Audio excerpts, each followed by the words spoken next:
Friends welcome back to my channel Rimpa's kitchen. आज আমি একটা ব্লগ নিয়ে এসেছি। সকালবেলা স্নান করেই সবজি কাটবো বলে বসে পড়েছি। প্রায় সবজি কাটা হয়েই গেছে। আজকে আমাদের বাড়িতে বৈষ্ণব সেবা দেব, সেই জন্য আমার যা এসেছে, যেমন যা মোচা বাড়ছে।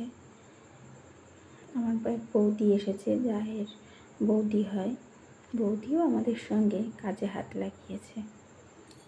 মোচাটা কাটতে একটু সময় লাগে, বৌদিও হাতে আমাদের কাজে হাত লাগিয়েছে। এইভাবেই আমরা কাজ শুরু করে দিয়েছি। আজকে দিনটা একটু অন্যরকম সব দিনের থেকে। এদিকে গুরুদেবের ফটোতে মালা দিয়ে, ফল প্রসাদ দিয়ে, সব কিছু দিয়ে সাজিয়ে সবাই ওখানে ঠাকুরের নাম আলোচনা করা হচ্ছে। তার মধ্যেই আমরা রান্না করছি। রান্না প্রায় হয়েই গেছে। আজকে অনেক কিছু রান্না, গান বাজনা চলছে, কীর্তন হচ্ছে, পরিবেশটা একদম অন্যরকম, খুবই ভালো লাগছে পরিবেশটা। আমাদেরও হয়তো অনেকটা ভালো লাগে ঠাকুরের নাম, কীর্তন। আমাদের রান্না কিন্তু হয়ে গেছে। আজকে লাইটে কিছু নিরামিষ সব রান্না হয়েছে। আমরা গুরুদেবকে ভোগ না দিয়ে কাউকে তো খেতে দিতে পারি না, তাই গুরুদেবকে ভোগ বিতরণ করা হচ্ছে। মাথায় করে ভোগের থালা নিয়ে এসে গুরুদেবের সামনে নিবেদন করে দিতে হয়, তারপরে একে একে সবাইকে আমরা খেতে দেব। আজকে কিন্তু খাবারের মেনুতে অনেক কিছু আছে।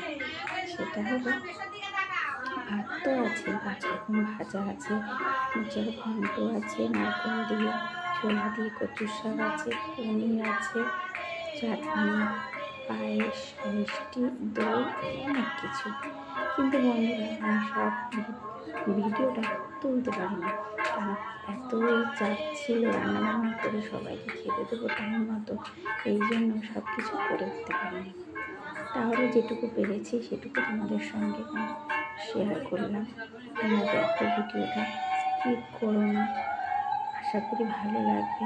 ভালো লাগলে একটা লাইক কমেন্ট করো, একটু ভালোবেসে আমার চ্যানেলকে সাবস্ক্রাইব করো, তাহলে পরের ভিডিও তোমার নোটিফিকেশান ঢুকবে, তুমি দেখতে পারবে, তাই না?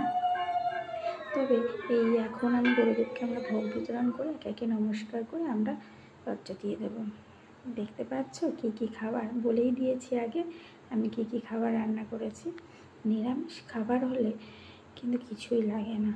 আমিষের কাছে আমিষ রান্না অনেকেই ভালোবাসে, কিন্তু নিরামিষের কাছে আমিষ রান্না কিছুই না। আমি মনে করি আমার খুব ভালো লাগে। অবশেষে সবাইকে খেতে দিলাম। আমার আজকের মতো ভিডিও এখানেই শেষ করলাম। পরের ভিডিওতে আবার দেখা হচ্ছে। ভালো থাকবে।